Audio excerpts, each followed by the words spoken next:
Learning should be the priority you have for every single one of your prospect and client conversations.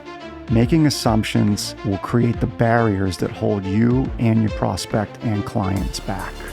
In this snippet episode, I'm going to break down the 4 most common reasons why we make assumptions and how you can grow or move past them. Listen to this quick snippet, and if you want to revisit the full-length conversation, scroll back to episode number 29.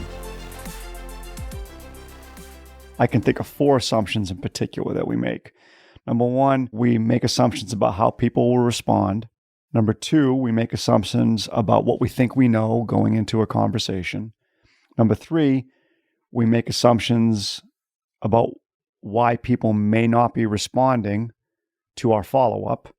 And lastly, number 4, I think we make assumptions that other people may share our perspective. Dan, let's dive into this first one. We make assumptions about how people respond. What do you mean by that? We all know that the most important part of being a consultant advisor or a sales professional is the ability to listen and learn. The more you learn, the more likely you are to understand the perspective, the situation, or the environment that your prospect is in.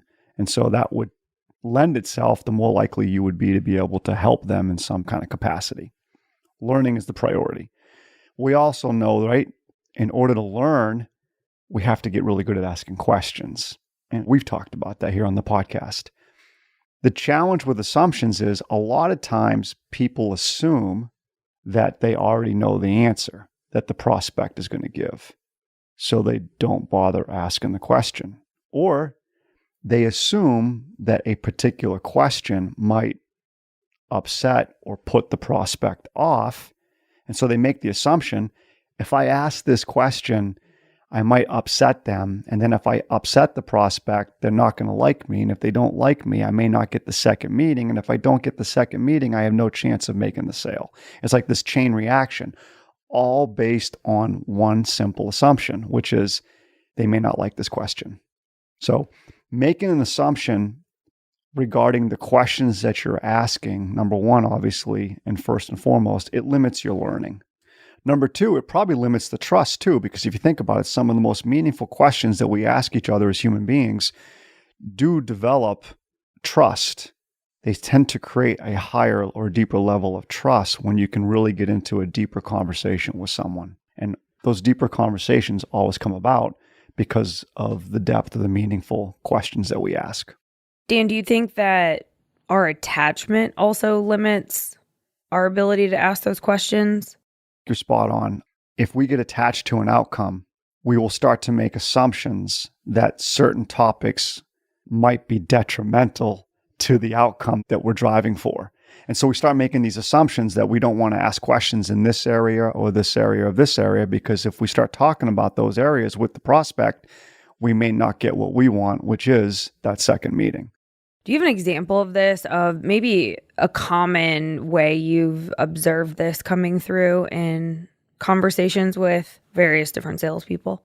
I think a lot of times we make assumptions based on what we perceive to be the loyalty or the degree of loyalty that our prospects might have with their current partner or provider.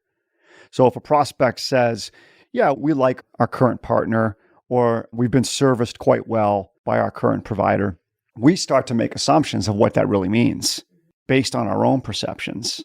That's very dangerous, because at the end of the day, what we think that means could be completely different than what the prospect might be experiencing. And so that is a very detrimental area there of making an assumption. If someone says that they feel an affinity, or they enjoy their current partner, or they like their partner, or their partner has done well for them up to this point, you got to dive into it. Don't make any assumptions on what that means. And a lot of times I hear a very common response to that is, that's great. We'd want our clients to say the same thing about us. Yeah, it's one of those blah, blah, blah, blah, blah, right?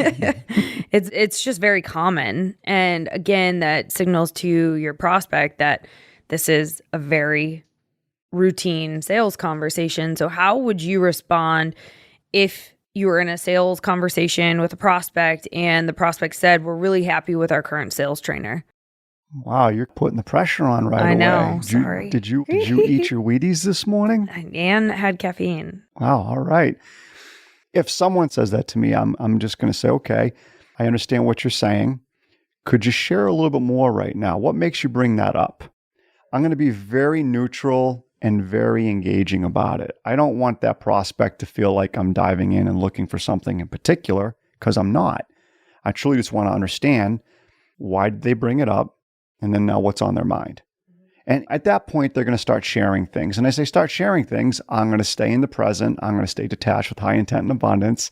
And I'm going to keep asking questions until I get an understanding of what their perspective is and why they said that. This has been a Breaking Sales Snippet.